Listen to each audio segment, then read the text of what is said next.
here we are again, 7:30 in the morning, and sitting in another traffic jam. Oh, I know the boss is really going to be mad. There's a meeting this morning, and I know I'm going to be late.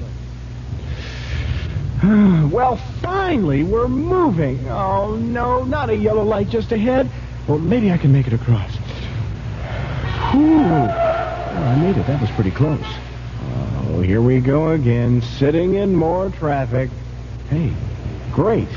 Hey, I can go. Whoop, too fast. Almost got you up there. Commuters like this cause accidents, while carpools contribute to safety. A carpool of 4 eliminates 3 cars from the street.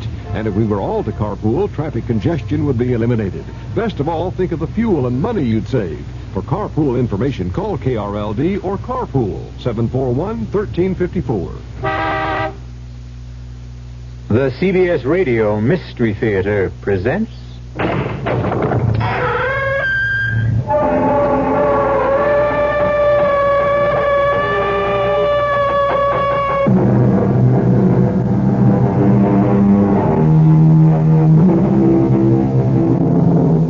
Come in.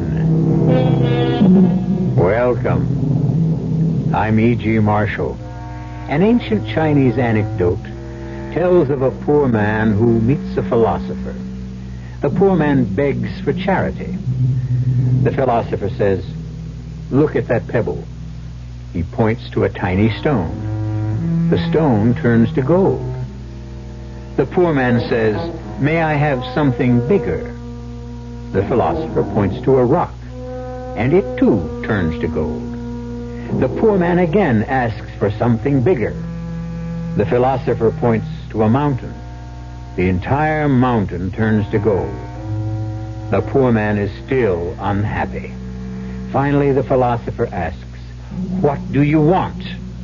And the poor man replies, "I want your finger." The moral of this and the tale you're about to hear, you can't satisfy everybody. No, don't come near me. Please, don't. You'll kill me. Yes, I will. You can't get away. Don't stick me with that. It won't hurt. I don't want to die. I don't want to die.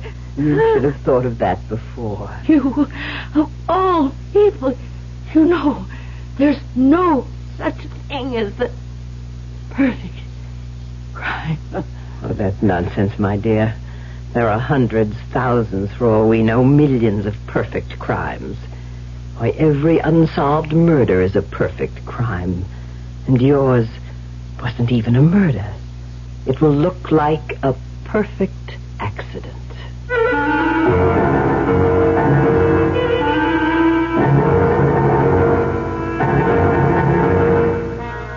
Our mystery drama, I Thought You Were Dead, was written especially for the Mystery Theater by Sam Dan and stars Arlene Francis. It is sponsored in part by Anheuser-Busch Incorporated, Brewers of Budweiser, and Buick Motor Division. I'll be back shortly with Act One. Child of mine, tomorrow is yours. What kind of world will it be? Every mother worries about the future of her children. But needy mothers overseas, barely surviving at the minimum level of existence, worry even more. Their families have never known a day when they were not hungry. They lack water that is safe to drink, medical facilities, schools. They need your help to give their children a chance in life. Through CARE, you can provide them with food, drinkable water systems, schools and medical care, and the means to help themselves. Help a mother to save a child's life today. Please send your dollars to CARE, Department 2, New York 10016. What do you tell a husband who comes home and says, "I just don't know about a vacation this year"? Well, you tell him about Ramada Inn's family plan, where your kids 18 and under share your room free. And you tell him about the toll-free Ramada Inn's reservation number, 800-228-2828. At least that's what I tell him. At Ramada Inn. You're always welcome home. This is Al Wisk. Tuesday night on Sports Central Dallas, we'll have a look at the new World Football League with its problems and with its promise. Our guest will be the WFL's Director of Football Operations, Henry Lee Parker. Our first sports question: in 1964, the New York Jets signed 2 quarterbacks out of college for $600,000. Joe Namath was one. Who was the other quarterback? Sports Central Dallas, Tuesday night, 6 to 7 p.m. The World Football League on KRLD.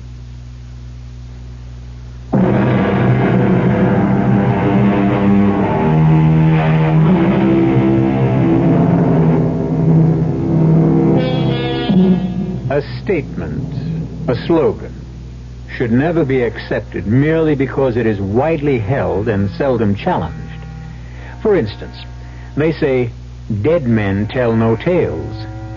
But this is not necessarily so, as many a murderer has discovered, but too late. A dead man, especially a recently dead man, can tell a veritable anthology of tales to people like doctors and detectives. But what has all this to do with Jennifer Partridge? Jennifer Partridge, sleek, slender, sophisticated Jennifer. In exactly 10 seconds, the telephone will ring in Jennifer's elegant penthouse apartment, and Jennifer is going to speak to a dead man. Hello? Hello? Yes? Jennifer? Who is this? Jennifer. Do you have to ask? But it isn't. It can't be. It is, Jennifer. It is. No. No. What's the matter with me? What couldn't have been? It's crazy. How could it be Scott? I won't answer it. I won't. Yes, I will. Now listen here. What kind of obscene practical joke do you think Jennifer? this will... Oh, Paul.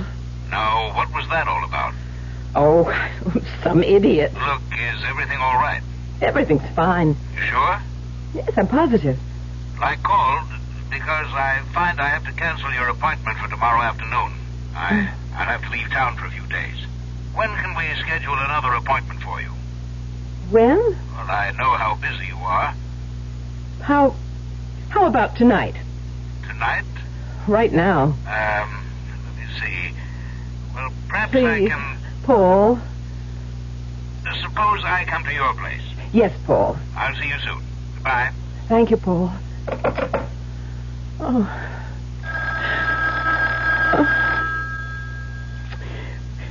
The best thing is not to answer. Oh, Martin. Martin was supposed to call at 7:30. Yes, it must be Martin. Hello, Martin. Hello? So, it's Martin. See here. Whoever you are. You know who I am. Martin's a moron. Yes, he's rich, but he's a moron. Do you mean you actually murdered me for Martin? You did, you know.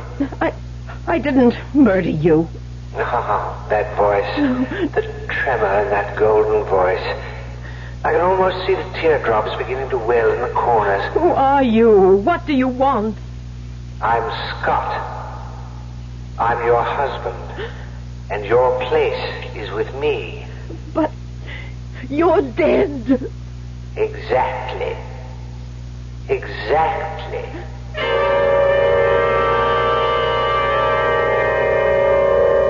But Scott is dead.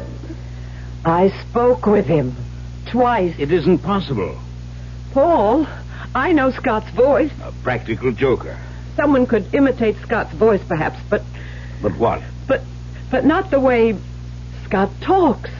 The way he forms those sentences. He has that whole circular way of... The way Scott talks, how he forms sentences, He has that circular way.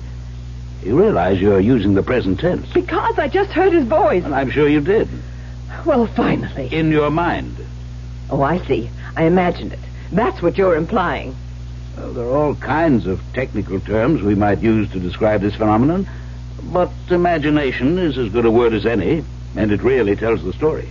But I heard the phone ring. I answered it. It was Scott, and I hung up. Yes, Jennifer. Oh, please, no patronizing, please.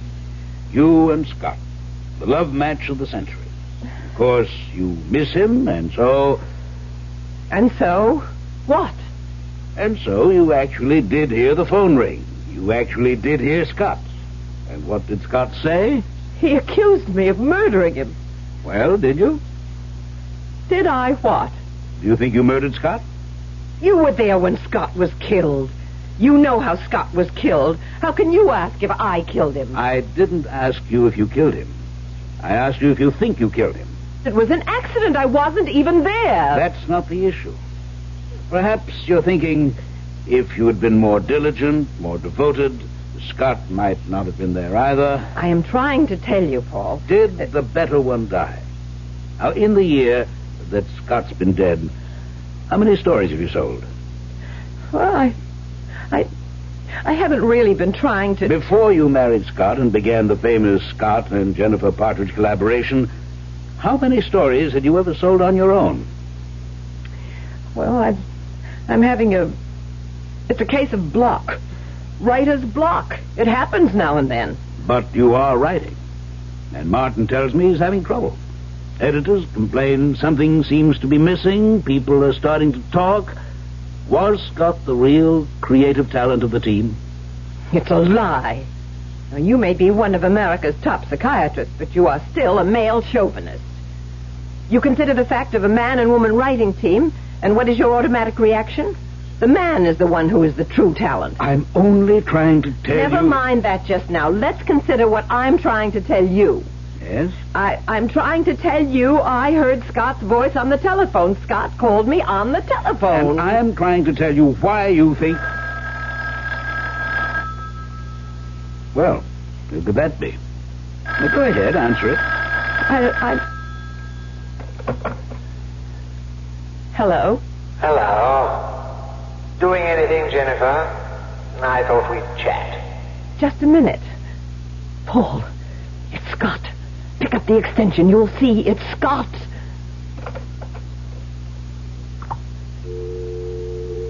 There's no one on the line. It's just a dial tone. But it was Scott. He hung up. He didn't want you to hear him. But he spoke to me. He spoke to me. Jennifer, he's dead. Is that a fact? But I tell you... Is it a fact, yes or no? Yes. Then these conversations can only be taking place in your mind. But it seems so real. So real.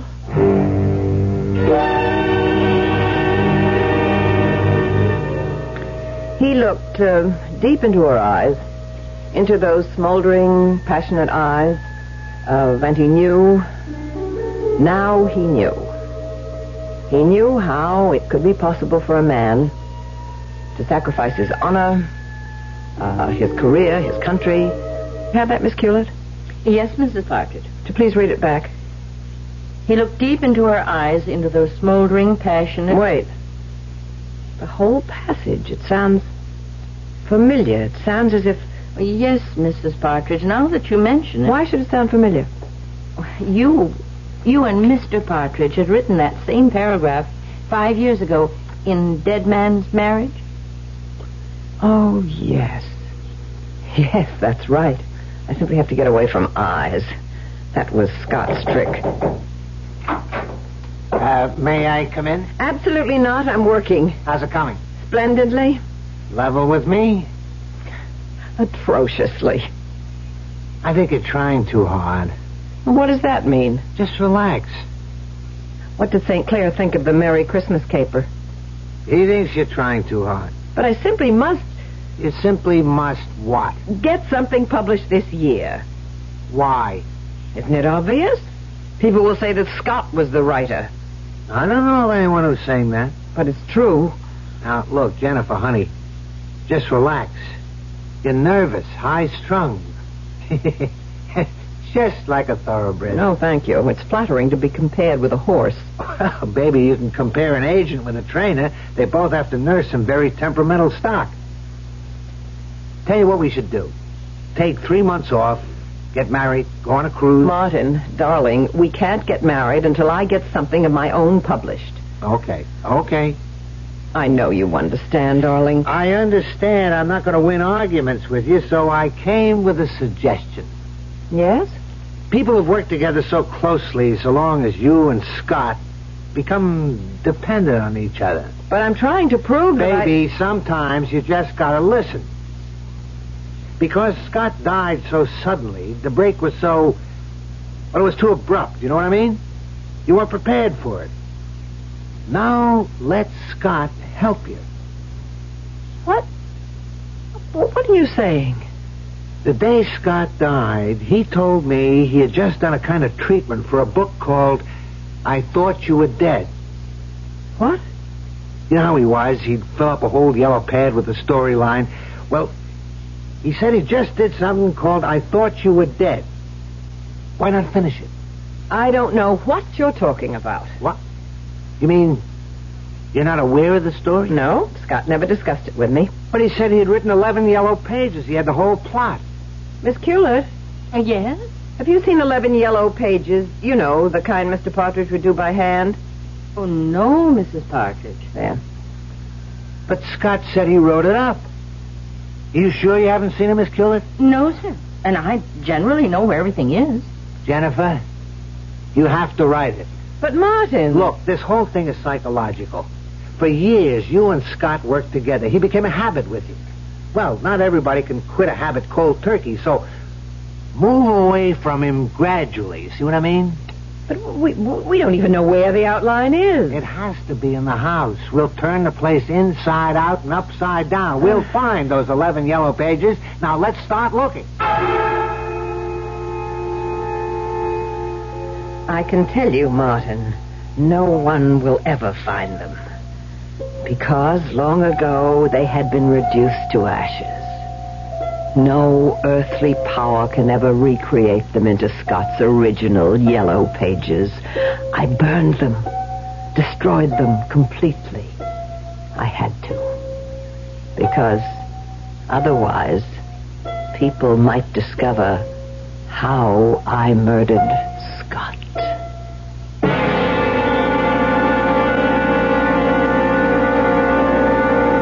The Partridges, Scott and Jennifer. Year after year, best-selling novels and award-winning stories would stream from their typewriter. Why should she murder the source of all her wealth? Why? Simple. Didn't you ever hear the story of the goose that laid the golden eggs? We'll have some interesting little nuggets for you when I return shortly with Act 2. When you drink beer, do you tilt the glass for long, hearty swallows? Or just tip it and sip it? Well, sipping's the thing for wine. But Budweiser beer is a hearty drink, brewed for zest and character. The best way to enjoy Bud is to drink it. Not chug-a-lug, just man-sized beer drinker swallows. That's when that famous Budweiser taste, smoothness, and drinkability really come through. Smoothness and drinkability that come only from natural carbonation and exclusive beechwood aging. Smoothness and drinkability, too good for any half-hearted sipping. So drink up. You'll see that brewing beer right does make a difference, and that when you say Budweiser, you said it all. Anheuser-Busch, St. Louis. Hart's Mountain announces the no-flea guarantee. We're so sure our flea-killing collar kills any flea on your dog or cat, we'll give you an unconditional money-back guarantee. If not satisfied, write Hart's, Harrison, New Jersey. The Hart's flea-killing collar, the collar with a no-flea guarantee. Give the Hart's flea-killing collar immediately. We guarantee you'll never see an itchy flea. The city of Chicago, state of Georgia, Albertsons Incorporated of Colorado, Bottlers. What do all these have in common? State of West Virginia. They've all joined in and worked with the Pitch-In program to help clean up America. 24th Street Elementary. What can you do? Keep Virginia Right. United States Brewers Association. Post Office Box 2570, Washington, D.C. 20013. Washington National. Let's all pitch in. Indianapolis Motor Speedway, Colorado Division of Highways. Keep Florida beautiful and cool.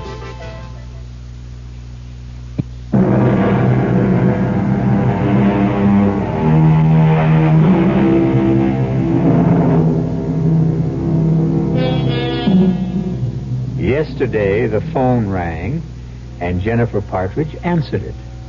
It was her husband, Scott. They chatted briefly, and then Jennifer hung up. But everyone knows that Scott has been dead for over a year. Of course, what everyone doesn't know is that Jennifer murdered him. The sun rose, finally. At first, a pale rose glow on the distant eastern horizon. No distant eastern horizon. What an indigestible mouthful that is. Damn. Oh, descriptive narrative came so easily to Scott. Why do I have to worry about the sun rising in the distant eastern horizon? I'll just say, the next day. The next day. Oh, that's so abrupt. Say, don't you hear that damn phone, Miss Hewlett? But, Mrs. Partridge, you always insist on answering the phone yourself. Pick it up. Well, yes, ma'am. Hello? Hello, is that you, Miss Gillett? Yes, sir? Is Mrs. Partridge there? It's Mr. Evans. Are you here, Mrs. Partridge? No. No, Mr. Evans. Mrs. Partridge has gone out this morning. Tell her to get on the phone. But she isn't here. Tell her I have news from St. Clair. He has news for Mr. St. Clair, Mrs. Partridge. All right, I'll take it on my extension. Yes, Martin. Oh, I see you came back. Martin, I do not like to be disturbed while I'm working. What are you working on? Something new? Drop it. What? I had breakfast with St. Clair. Martin. I told him you found an outline Scott had prepared before he died. But I didn't find it. I told him the title. I thought you were dead. St. Clair flipped. But I don't know anything about it. Signing a contract. But, he's been on the phone to the West Coast. How do I know? Go ahead, ask me. Martin, you must listen. I already got a call from one studio, and you know what time it is out there? 7 o'clock in the morning. Martin, I haven't found the story. Honey, you find it. The bidding has begun, and it's already gone past $1 million. You mean between you and that Miss Hewlett, you can't find that story? Drop what you're doing and look. But you find those 11 pages. Martin? Oh, Martin. I've looked everywhere, Mrs. Partridge, but I was unable to Yes, well, we'll just have to keep at it. Now, where were we? Oh, the opening paragraph, the sun rose. No, make that the next day. I don't know. I'm in no mood to... I can tell this is going to be one of those mornings. Look, Miss Hewlett, why don't you take some time off? Drive into town. I could look for those 11 pages. Where? We've just about torn the whole place apart. And then why don't I dust and clean some of Mr. Partridge's trophies and things? If you like. Some of the guns and knives should be oiled. Well, make sure you're very careful. Actually, we should have a gunsmith or someone like that. I don't mind it at all, Mrs. Partridge, and I know how to do it. Very well. Tell Mrs. Mason to have lunch ready at 12, and that could give us a long afternoon for work. Yes, Mrs. Partridge. I really don't understand it. What's that? Mr. Partridge, he was such a methodical man. You know, a place for everything and everything in his place. Yes, I remember. That little homey cliche used to drive me wild sometimes. Now, every time he would finish writing his notes or whatever on his yellow pad, he would always tear off the pages and put them in his right-hand desk drawer. Yes, well, they must be around somewhere. But it's so unusual. I've looked everywhere. Mm-hmm. Well, you recall the Edgar Allan Poe story about the missing letter? Was in the middle of the room in full view all the time? I'm sure that's what we're dealing with here, too. Yes, Mrs. Partridge.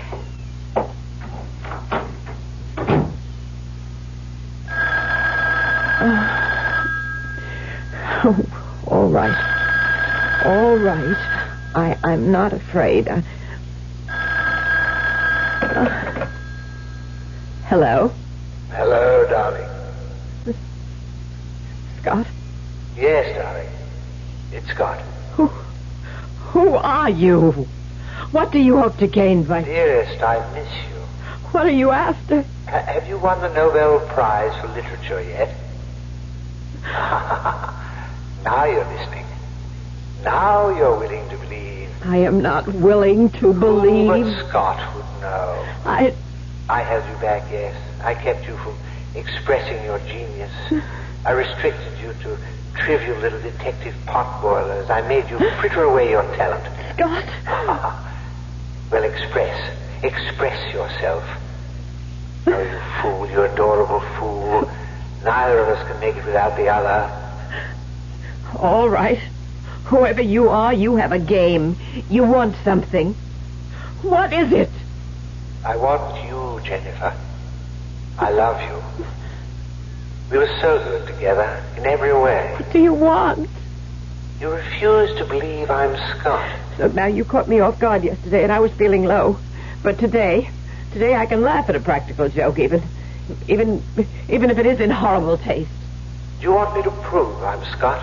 How could you prove? Who but Scott would know why you destroyed my yellow page outline?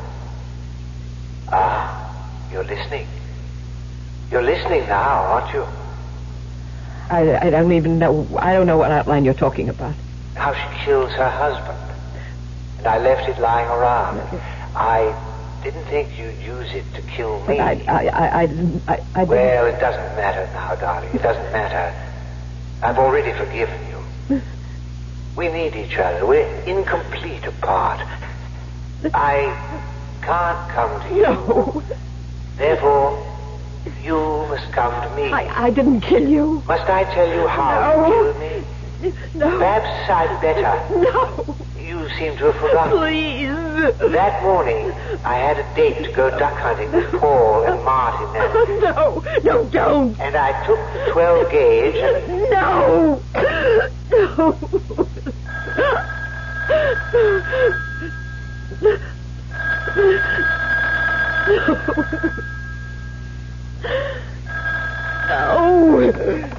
You know you have to answer, darling. You know. Don't ever hang up on me again. I'll keep calling back. Now I must tell you how I died. No, I'm just losing my mind. That morning, before I left home, you inserted a little transparent plastic ring down the barrel in front of the chamber.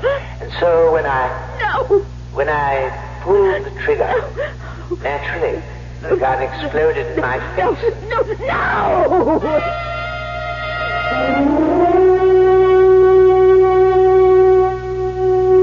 Miss Hewlett found you lying on the floor. Oh, it's Scott, Paul, I tell you, it's Scott.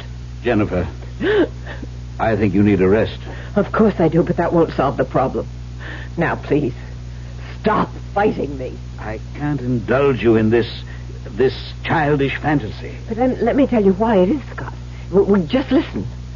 Not only is it Scott's voice, which an actor can imitate, but it is Scott's diction, his idiom. Also well known from Scott's writing and broadcasts. But there are things that were known only to Scott and me. How we felt about our writing and the quarrels that we had, and even...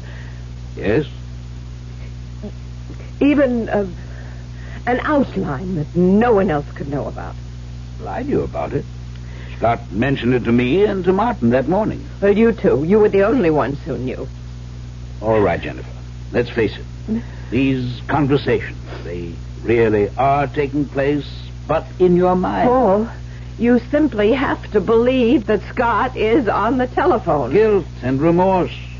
First, you thought Scott was holding you back, getting a free ride on your talent. I never said... You're talking to me, Jennifer. You wanted to be free of him. An accident happened. Scott was killed. Your wish came true. I never wanted Scott to be killed. Consciously. But when he died, that wish did come true. But you were wrong. You can't work without Scott. But I spoke to Scott. I'll tell you who's on the end of that phone. I'll tell you to whom you're speaking. To your guilty conscience. Admit it. And then face it and fight it. I can write without Scott. You believe it, don't you, Paul? I mean, you believe it? Of course you can. But you can't work here, not in this house. Why? This isn't a home, it's a museum. Every room is dedicated to Scott. Weapons, souvenirs, pictures. Scott always insisted on having the things he wrote about in front of us all the time. If we were going to poison someone, we'd have that bottle in front of us with the poison in it, and we'd fill the bottle and we'd make it mean something dynamic. And that's why we have all these things, all these spears and these knives and these guns and everything. I agree. Realism is great. But get rid of everything in this house that you can associate with Scott. I still love Scott. Clear the house of all this junk. But how can I part with the things that have... You'll never be free of Scott as long as everything around you reminds you of Scott. Oh. Well, maybe, Paul. You may just have something. Another thing. You might get rid of Miss Hewlett. Miss Hewlett? But she's a perfect gem. And she's one of the reasons you're trying too hard. Miss Hewlett? Why, most of the time I hardly know she's there. Well, I'm afraid subconsciously you're thinking she's comparing you with Scott. Oh, that's true. That is true, and I never thought of it. But, I mean, she's given us 10 faithful years. How do I know. I'll tell her I'm going on a long trip. And I'll give her a year's pay. 2 years' pay. Be generous and be kind. Just remember, for years now, she's had no other life except working here for you and Scott. Yes, I'll be very considerate of her feelings. The poor thing.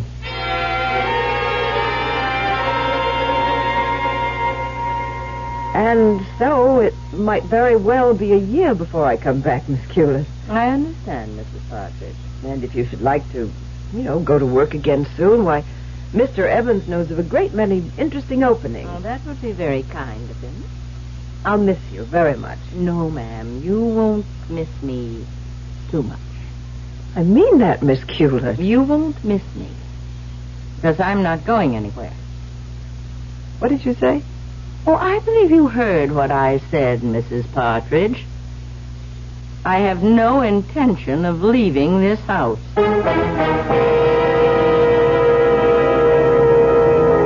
Now, what's this? What makes Miss Hewlett think her employer can't fire her? To say I have no intention of leaving this house. Meek, Miss Hewlett? We will have to hear some more from Miss Hewlett before we can properly evaluate this latest development. And we shall, when I return shortly with Act 3. It's safe to assume that some of you are listening to my voice from the inside of the wrong car. Not the wrong make, the wrong size. It's especially important these days that the cars we drive fit the way we use them. Now look around.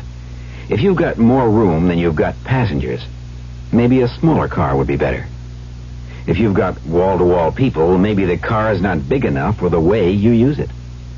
And if you've taken the big car and left the small one for your wife to use for her carpools and shopping and Cub Scouts and whatever, well, we've got a message for you.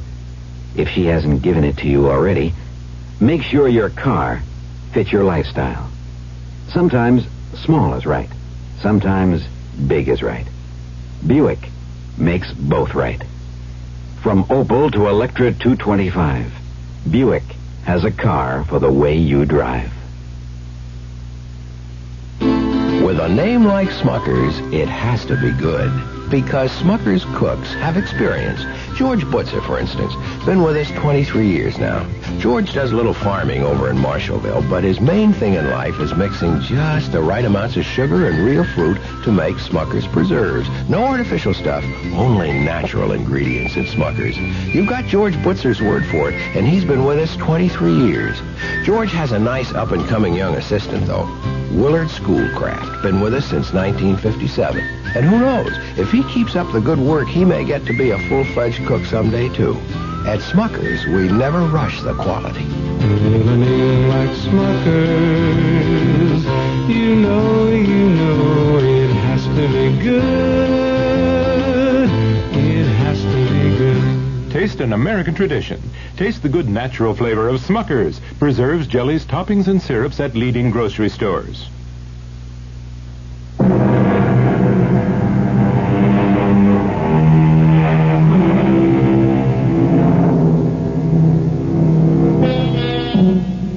For 10 years, mild, modest, and self-effacing Miss Culet has been secretary to the Partridges, Scott and Jennifer. Now Jennifer's doctor has ordered Jennifer to revamp her entire life. Get rid of everything that could remind her of Scott. Everything and everyone. But the most astounding thing has just happened. Mousy Miss Culet refuses to be fired. I am not sure I heard what you said, Miss Culet. I said I have no intention of leaving this house. That outline Mr. Partridge wrote, those 11 pages of handwritten notes. Well? I found them. You found them? Yes, Mrs. Partridge. But that's impossible. Were you going to say impossible? I know. You destroyed them. But I found them before you burned them, and I made a copy. I see. What do you want, Miss Culet? The notes explain how a man was killed when his wife tampered with the chamber of his shotgun. That's not proof that I... Let's think for a minute and decide what it is. Your husband's shotgun exploded in his face, killing him. He had written a story explaining how it could be done. You tried to destroy that story. I will testify that you and he fought. We had the normal disagreements any husband and wife have. For 10 years, I sat in this office like another chair, a piece of furniture. The invisible Miss Culet. I was a machine and took down everything each of you said, and you said everything in front of me. Everything, as if I didn't exist. What do you want? I want things as they are right now. I don't know what that means. I want you to keep living in fear, filled with fright, worrying, wondering what I'm going to do about you. That's all you want? It's enough. Why? What did I ever do to you? What did you ever do to me? Oh, how dare you ask that? I ask because I don't know. You killed the man I loved. The man you loved? You killed Scott Partridge. He didn't even know you were alive. Does that matter? Can you live without the sun? Does the sun know you're alive? You loved Scott? Love? Oh, what a weak, fragile word. I adored him. I worshipped him. And you killed him. You killed him. I don't believe you. Why did I stay here all these years? Yes? What's that, Mrs. Mason? The moving men? To do what? Oh, no. No, there must be some mistake. I will ask Mrs. Partridge. Mrs. Partridge, Mrs. Mason says movers are here to take away all of Mr. Partridge's things. Is that true? Yes. Oh, no. No, I won't permit it. Mrs. Mason, dismiss those men. Mrs. Partridge has just changed her mind. Now, see here, Miss Culet. I'll bring those notes to the police station. I'll swear you threatened to kill him. Nothing in this house must ever be changed. Do you understand? This place, it must remain a shrine to his memory.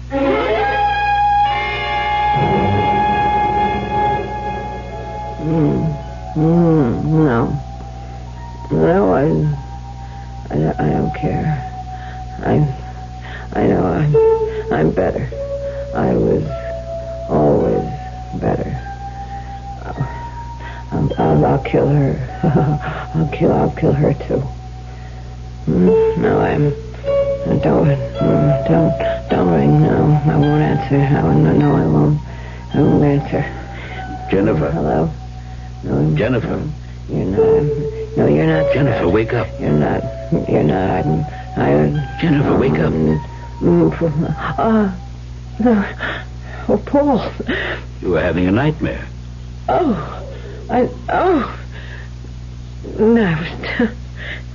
I was trying to put some notes together, and I just must have fallen asleep. But what are you doing here? Well, I happened to be in the neighborhood. I thought I'd stop in and check on you. Now, Jennifer, what's the meaning of all this? All what? Well, I thought we'd agreed to transform this house from a museum, from a memorial to Scott, into a home for you. Well, and Miss Hewlett. She's downstairs cleaning a revolver. Why is she still here? Because. Yes, because? Because that's how I want it. Something's not right. The way Miss Hewlett smiled at me when I came in here today. Yes, Miss Hewlett. As if she knows something. But that's not what I find strange. Miss Hewlett. Hidden facets in Miss Hewlett. It's not so much that I noticed the smile. It's not the fact. It's the fact that I noticed Miss Hewlett. That's it. I noticed Miss Hewlett. Jennifer, why didn't you fire her? Because I choose to keep her. There's something about that woman. I'll deal with Miss Hewlett. What does that mean? Let me go back to work. Jennifer, the wastebasket is overflowing. I'm going to keep trying. Well, try to analyze your problem. What's blocking you? Do what Scott would do. Don't you dare mention his name. Learn from Scott. When faced with a problem, how would Scott approach it? Scott would say 3 magic words. And what were they? Who, why, how. Who, why, how.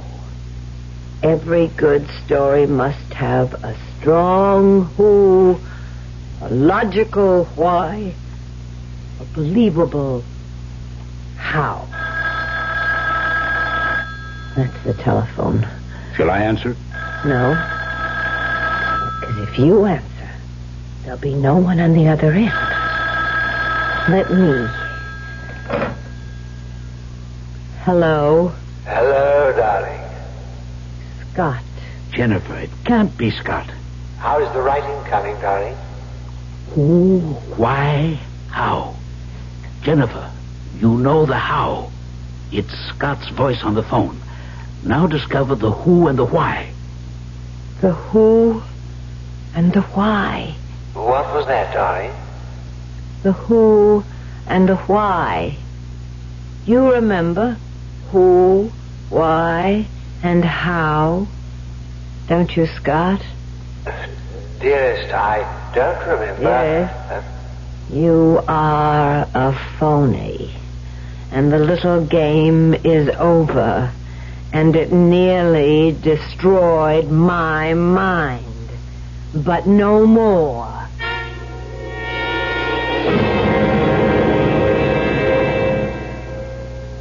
Miss Hewlett, I would like you to take some dictation. I found another outline Mr. Partridge had done some time ago. Oh? Are you ready? Oh, yes, indeed. He calls this, If I Loved You Twice as Much, You'd Be Half as Dead. Oh, poor darling Mr. Partridge. He would always begin every treatment with a joke. Now he sets it up. Husband, wife, secretary. Secretary idolizes husband. Husband idolizes wife. Wife hates husband. Wife murders husband. Are you getting all this? Oh, yes, yes. Secretary decides to drive wife insane. Secretary hires actor to impersonate husband's voice on phone. He wrote that? Secretary knows all the inside, intimate details of husband-wife relationship. Coaches actor so he can sound authentic. Yes. Wife believes actor is husband until... Until what? Don't you know? How would I know? Until wife discovers secretary is behind it all. Then what? Then wife kills secretary. How? Like this. No. Don't touch me with that. Don't touch me. No. Oh, no. Oh, get me to a doctor. You killed me. Of course. This dart, the tip, is covered with... I know. Oh, please, call a doctor. I'm getting dizzy. Poison. Curare. Scott and I used it as the gimmick in our South American jungle mystery. Please, call a doctor. He could do nothing for you now, you little fool. It was a good try. You did hire an excellent actor. I compliment you. I didn't hire anyone. Forget it. But I didn't. What do you mean you didn't hire anyone? Who else if it wasn't you? It wasn't me. Then who? Why? How? Miss Hewlett! Miss Hewlett! Answer me!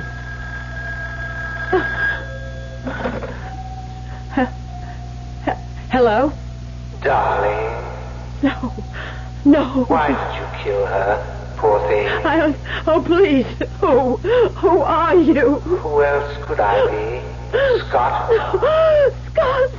Darling, you killed so quickly for such trivial reasons. Poor girl, she'd have done you no harm. Me? Couldn't you be generous enough to share part of the fame with me? Scott, if I could only do it over again. You do everything the same way. It's how you're made. Scott, what's going to happen to me? You can't make it on your own, sweetheart. You need me. Scott, I need you so badly. Darling, you know the pills we used in Murder of the Font? No. Just one pill. You'll go quickly, easily, no pain. You'll just fall quietly, pleasantly asleep. I'm afraid. I'll be with you.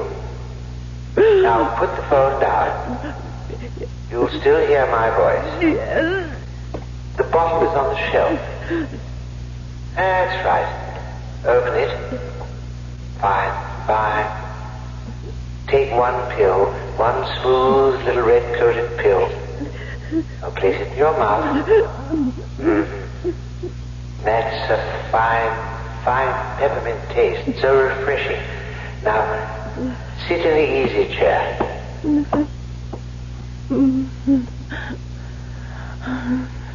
Oh, Scott. I'm so sleepy. Now close your eyes, dear. And soon we'll be together again. Scott? Hello, darling. Hello.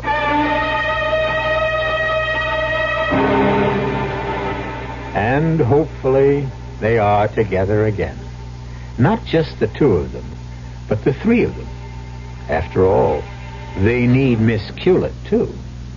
And they're probably writing mysteries upstairs for the heavenly version of Mystery Theater.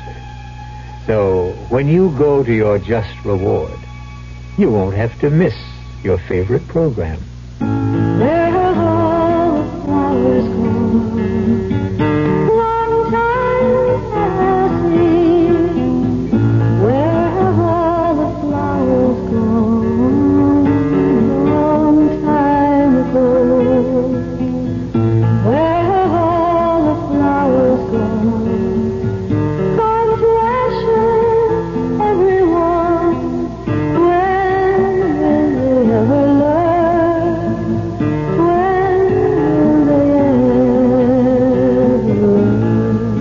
Smokey has been telling us to be careful with fire for over 30 years. Yet last year, we still started over 100,000 careless forest fires. When will we ever learn? When will they ever learn? When will they ever learn? A public public service on behalf of the Forest Service, State Foresters, and the Ad Council.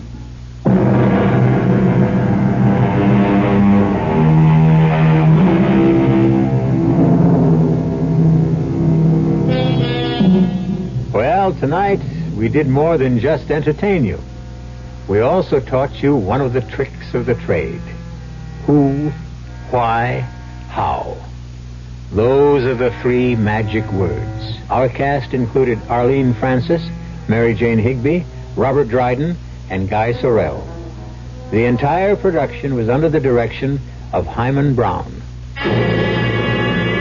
Now, a preview of our next tale. It isn't my father's body. Now. Edward, I tell you, it isn't. You knew my father. He was much taller. And he was thin. By heaven, you're right. But this makes no sense at all. It's his head. Yes, it is. I'm going to faint. Outside, quickly. I'll join you. Miss, what is it, miss? Something horrible. Horrible. Oh, what, miss, what? I don't dare say it, Hobbs. I don't dare think it. Mr. Somerset, sir, what is it? What is it in there? The thing in the coffin. It's Sir Simon's head, but not his body. Radio Mystery Theater was sponsored in part by Buick Motor Division and Anheuser-Busch Incorporated, Brewers of Budweiser. This is E.G. Marshall inviting you to return to our Mystery Theater for another adventure in the macabre. Until next time, pleasant dreams.